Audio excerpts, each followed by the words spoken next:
Buddhadhamma, Chapter 5, The Law of Karma, page 515. Does the law of Kamma conflict with the teaching on non-self, anatta? Some beginning students of Buddhism may wonder whether the law of Kamma conflicts with the teaching on non-self, anatta. If everything included our bodies and our mind is not self, or not the self, how is it possible for Kamma to function? Who is that performs volitional actions? Who receives their fruit? These sorts of doubts existed even in the time of Gautama Buddha. Now the following doubt arose in one of those monks. So it seems, material form, rupa, feeling, vedana, perception, sanya, volitional formation, sankhara, consciousness, vijnana, is not of the self, or classification of self. What is self then? Will actions done by the non-self affect? When the Blessed One, Gautama, knowing in his mind the thought in the mind of that monk, addressed the monk thus: "It is possible, monks, that some misguided man here, whose mind is subject to avijja, ignorance, overcome by longing, desire, and craving, tanha, might believe that he can outshine and outstrip the teacher's dispensation thus. So it seems, material form, rupa, feeling, vedana, perception, sanya, volitional formations, sankhara, consciousness, vijnana, is not self. What self, then, will action done by the non-self affect? Now, monks, you have been taught by me in depth, through repeated inquiry, in regard to various subject matters and principles. What do you think? Is material form, rupa, permanent or impermanent? Impermanent, Venerable Sir. Is feeling, perception, volitional formations, consciousness, permanent or impermanent? Impermanent, Venerable Sir. Is what is impermanent oppressive or easeful? Oppressive, Venerable Sir. Is what is impermanent oppressive and subject to change, fit to be regarded thus? This is mine, this I am. This is myself. No, Venerable Sir. Therefore, any kind of material form, rupa or whatever, is simply rupa, material form. Any kind of feeling, perception, volitional formation, any kind of consciousness, whatever, is simply consciousness. You should see that it actually is with proper wisdom. Thus, this is not mine. This I am not. This is not myself. Seeing thus, a well-taught, noble disciple becomes disenchanted with material form, feeling, perception, volitional formation, and consciousness. His mind is liberated. There is no more for this state of being.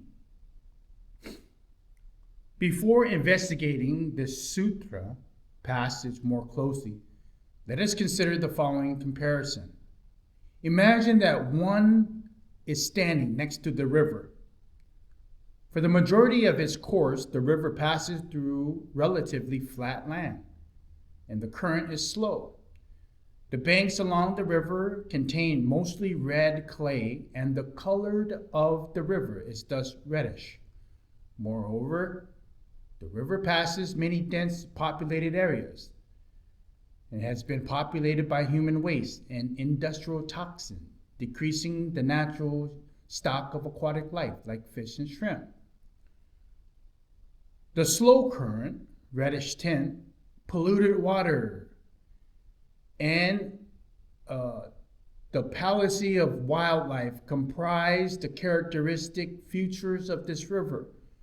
Some of these features will be shared by other rivers, but this precise collection of features is characteristic to this river alone. Later, someone mentions that the river is called Castle River. People then go on to confirm what one sees oneself, that the Castle River is polluted, absent of fish, slow-moving, and colored by red clay. One can make the observation that the body of water one is looking at is inherently complete according to its own nature. It is endowed with specific attributes, slow-moving, reddish, dirty, because of various interconnected conditioning factors, and the process giving rise to such attributes. When the current flows by the red clay banks, for example, the water is reddish. Various events and occurrences produce natural results. Moreover, as one is watching this river, the current flows by non-stop. The water one observes at one moment is not the same water as which passes one by at a later time. This change in movement notwithstanding, the river retains its characteristic features, because the conditioning factors combining to form this body of water remain the same. If someone else comes by and declares that this river is called Castle River, and that Castle River is slow-moving, polluted, this has no bearing on the true nature of the river. There exists no separate, distinct identity of Castle River, which has some propriety role over the body of water, which is presently observing. Others may say Castle River erodes the red clay banks and is consequently tinted red. This may give the impression that the river is functioning in some kind of active role as a separate identity and is duly fined for its actions. Yet it is obvious that this body of water exists as inherently complete causal process. The water striking the banks and the clay dissolving into the water is the cause. The redding of the water is the result. There exists no separate agent or precipitant in this dynamic. No concrete independent entity called Castle River is visible. The current of water that has passed one by has flowed on. The water one observed a moment ago is no longer present. It is continually being replaced by a new current of water. We are able to describe or define this river simply by the various factors, conditions, occurrences that combine and produce visible characteristics.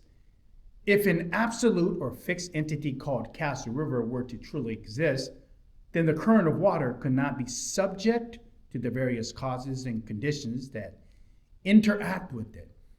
Eventually, one recognizes that the identity of Castle River is superfluous. One is able to describe and refer to this body of water in a fully accurate way without needing to apply this label. In truth, there is no such thing as a Castle River. No fixed identity, no self exists that is called Castle River, which owns, interferes with, or controls the current of water. Later, one travels to another district. Here one wishes to describe to its residents the body of water that one previously observed. But one is faced with a stumbling block. One is not sure how to express oneself. One remembers that earlier someone referred to this body of water as Castle River. Now, by applying this name, one is able to conveniently refer to the river when speaking to these other people. One can explain to them that Castle River is slow-moving, polluted. Here one gains a clearer recognition that the name Castle River and the related terms for the river's attributes applied to describe this natural body of water is simply a conventional designation used for the sake of convenience in communicating with others. Whether these terms exist or not, or whether one chooses to use them or not, however, they have no bearing on the body of water. The river exists as a dynamic stream of water flowing continuously according to its own causes and conditions. One is able to distinguish between these conventional labels and the natural phenomenon that has arisen. Endowed with proper understanding, one is able to use the terms with a sense of ease. In truth,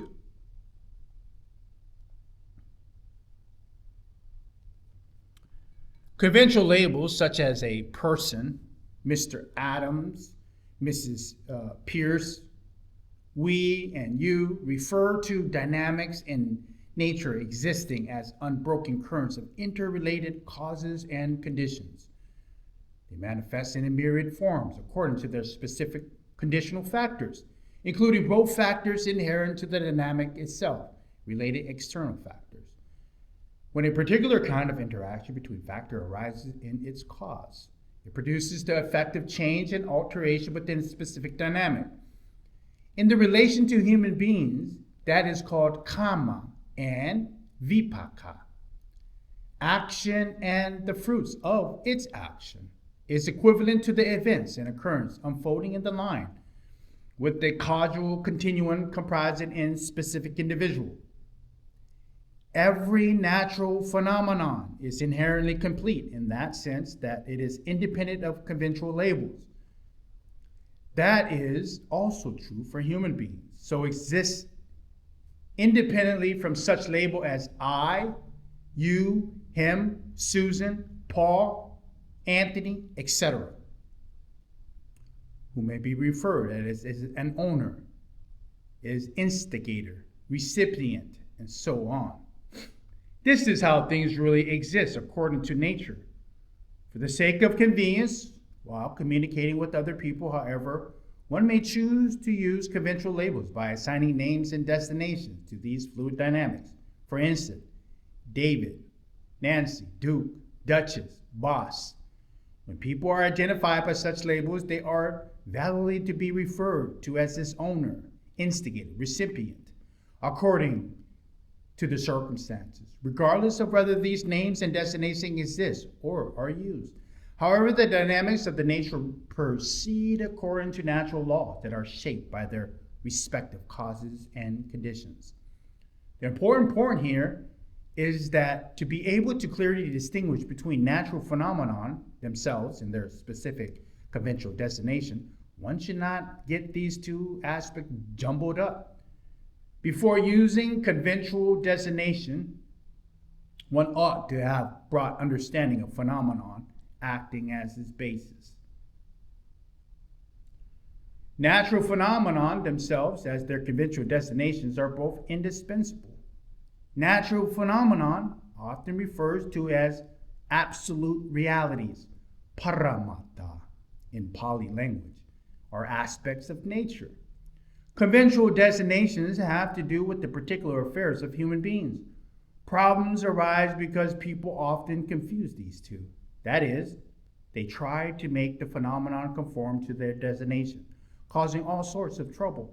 The phenomenon themselves do not suffer any affliction. They simply proceed according to their own nature. They take no interest in whether people attach to them or not. It is human beings alone who are afflicted. And because the phenomenon themselves are unsympathetic to people's afflictions, people feel that their desires are thwarted and suffer even more. In the earlier sutra passage, it is obvious that the doubt-stricken bhikkhu monk confuses principles he has learned about natural phenomenon with conventional concepts that he has personally attached to, giving rise to confusion and perplexity. In the sentence, what self, then, will actions done by the non-self affect?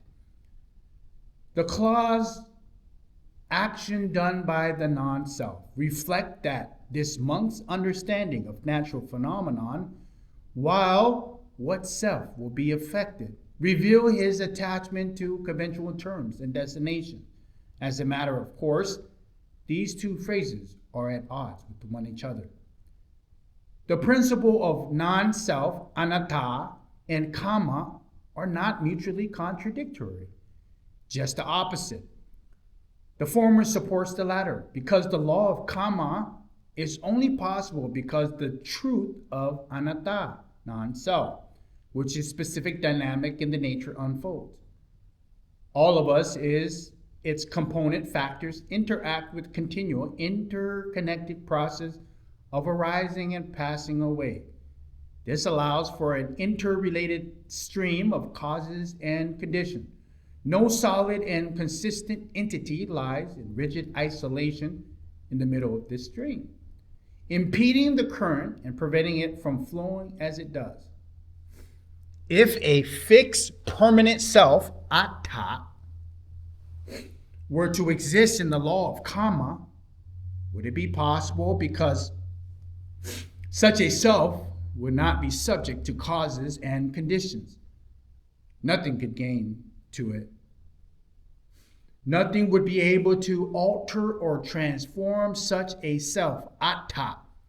Eventually, as one sees some eternalist doctrines, human beings need to be separated into two overlapping layers. People only receive the effects of their actions on the external layer. Essentially, or at the core, however, the self, atta, or the soul, atma, remains constant, unchanging, and unaffected by any events in the world. Human beings are able to perform volitional action, cetana, and receive the fruits of their action, vipaka, without a need for enduring actor or recipient taking part. When one encounters any process in nature, one needs to inquire into what the interrelated condition giving rise to this dynamic. Similarity, what are the results of this dynamic? How does it transform and change? In reference to human beings, the conditional factors collectively referred as volitional action, cetana, kamma, are the causes bearing fruit, vipaka, for the individual. One can refer to this process as human actions and the fruits of its actions, without the need for a separate entity of an owner of these actions and their results. Kamma is equivalent to the process of cause and effect, which is distinct from the conventional labels we affix to things. When people agree with one another to apply conventional names on the natural dynamic comprising a single human individual, say by calling one person Mac and the other person Lily, then an entity recognizes as Mac or Lily is acknowledged as being the agent or recipient of specific actions. The natural phenomenon, the body-mind process, however, is inherently complete and proceeds irrespective of such name and conventions. It proceeds independently. When one uses conventional language, one says, Ajahn performed such and such action, and he received such and such action. Then one should make it clear that when one speaks on this level, likewise, when one speaks on an ultimate level, or refers to the ultimate truth, one describes the causes and conditions that bring about particular results as a body-mind dynamic.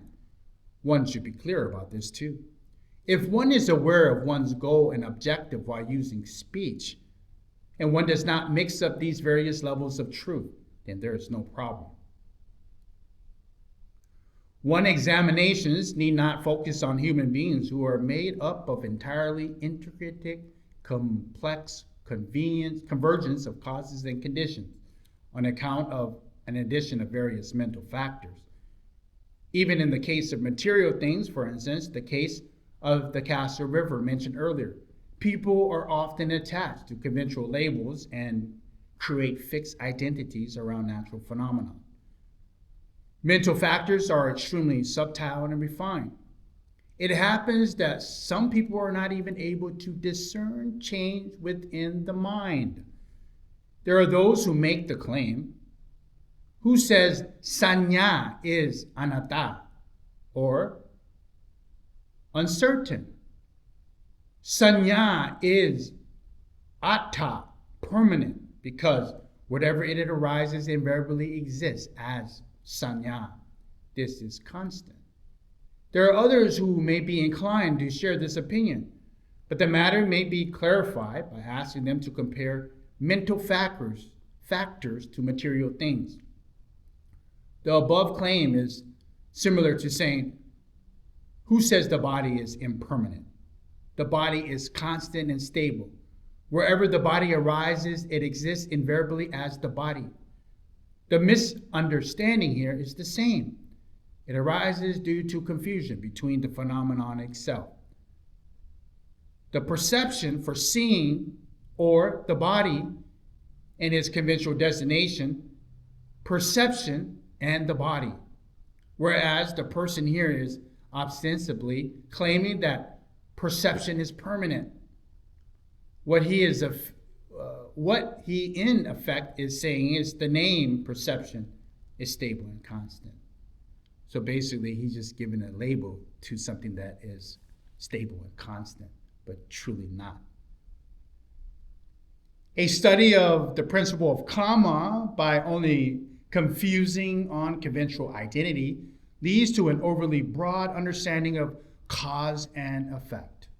One may examine particular bad deeds performed by someone on a specific day, and in the past link these two negative results occurring 10 years later. Here one outlines a causal relationship spanning a single stretch of 10 years.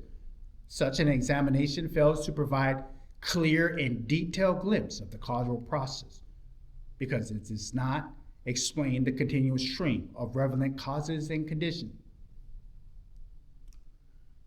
For example, through prayer and penance, purifies the soul, leads thee to the higher goal.